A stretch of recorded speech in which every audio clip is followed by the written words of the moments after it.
তবে কেন বাংলাদেশে আবারও আওয়ামী লীগ ফিরবে? আপনারা কাদের ম্যান্ডেট নিয়ে আপনারা উপদেষ্টা হয়েছেন? 50,000-এর অধিক যে আহতরা রয়েছে, যাদের অনেকেই আর কখনো সুস্থ হয়ে ফিরতে পারবেন না, তাদের যাওয়াকে আমাদের মূল্যায়ন করতে হবে না? যারা ভাই হারিয়েছে, বাবা হারিয়েছে, মা হারিয়েছে, তাদের কথা হলো আমাদের ভাই বাবা মা যারা ফিরবে না। যিনি হাত পা হারিয়েছেন, চোখ হারিয়েছেন, তাদের কথা হলো আমাদের চোখ তো ফিরবে না। তবে কেন বাংলাদেশে আবারও আওয়ামী লীগ ফিরবে? তবে কেন জাতীয় সংসদে আবার এই খুনি গণহত্যাকারীরা, এই লুটপাটকারীরা এবং তাদের দোসর আওয়ামী লীগ জাতীয় পার্টি সহ অন্যান্যরা আগামী নির্বাচনে অংশগ্রহণ করবে?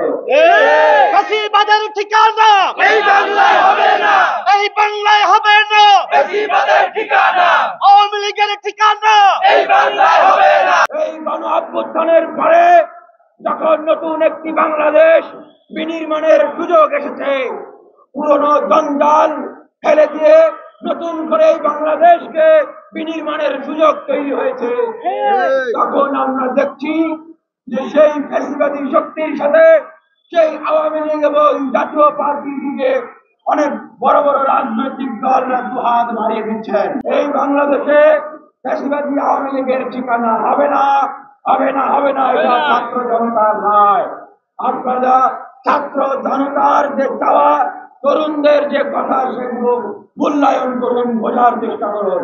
গতকালকে আমরা দেখেছি আমাদের মাননীয় প্রধান উপদেষ্টা ডক্টর মোহাম্মদ ইউনূস সাহেব, তিনি বলছেন যে আগামী জাতীয় নির্বাচনে আওয়ামী লীগ অংশগ্রহণ করবে কিনা সেই বিষয়ে বিএনপি একটি বৃহৎ রাজনৈতিক দল, তারা বলেছে নির্বাচনে অংশগ্রহণ করবে, তারা নাকি রায় দিয়ে দিয়েছেন। আমরা সুস্পষ্টভাবে মাননীয় প্রধান উপদেষ্টার কাছে ছাত্র জনতার পক্ষ থেকে প্রশ্ন রাখছি, আপনি বিষয়কে স্পষ্ট করবেন।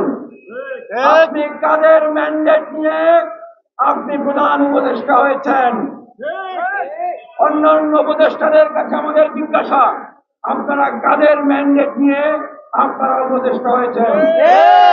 আপনাদের ম্যান্ডেট যদি হয়ে থাকে, এই যে হাজার হাজার ছাত্র জনতা যারা জীবন দিয়েছে, আপনাদের ম্যান্ডেট যদি হয়ে থাকে, এই যে হাজার হাজার ছাত্র জনতা যারা আহত হয়েছে, আপনারা দায়িত্ব নিয়ে থাকেন এবং দায়িত্ব কার্যক্রম চালিয়ে যাচ্ছেন বলে মনে করেন, তবে শুনে রাখেন, এই শহীদদের ম্যান্ডেট হচ্ছে আওয়ামী লীগ সহ গণহত্যাকারী এবং তাদের দোসররা আগামী নির্বাচনে অংশগ্রহণ করতে পারবে না। গণ অভ্যুত্থানের সময় শেখ হাসিনা মেট্রো রেলে গিয়ে পৃথিবীতে গিয়ে কান্নাকাটি করে, আরে তার পৃথিবী ভেঙে গেছে, মেট্রো রেল তার নষ্ট হয়ে গেছে। এদিকে যে হাজার হাজার মানুষের জীবন চলে যাচ্ছে, এটিতে তার কোনো কষ্ট নেই। ওই দিনে যারা যারা বুঝে না বুঝে জাতীয় পার্টির পক্ষ নিয়েছেন, তাদেরকে বলতে চাই যে আপনারা আগে ঘটনাটা ভালোভাবে জানেন। সেই দিন সেখানে অনেক ছাত্র নেতারা, অনেক শ্রমিকেরা, অনেক জনতারা সেখানে আহত হয়েছিল এবং তাদের মেডিকেল সার্টিফিকেট কিন্তু আছে। তাহলে এই যে যারা তাদেরকে এই সন্ত্রাসীরা আহত করেছে, আক্রান্ত করেছে, মাথা ফাটিয়েছে, তাদের জন্য আপনাদের দুঃখ হয় না, কষ্ট হয় না? আওয়ামী লীগের যে প্রেতাত্মারা এখনো ভর করে আছে বিভিন্ন জায়গায়, শেখ হাসিনার রুহানির সন্তানেরা এখনো রয়েছে, যে রাক্ষসীরা এই ছাত্রদের উপরে গুলি চালানোর নির্দেশ দিয়েছে, ছাত্রদেরকে হত্যা করার নির্দেশ দিয়েছে, তাদের কয়েকজনকে গ্রেফতার করা হয়েছে।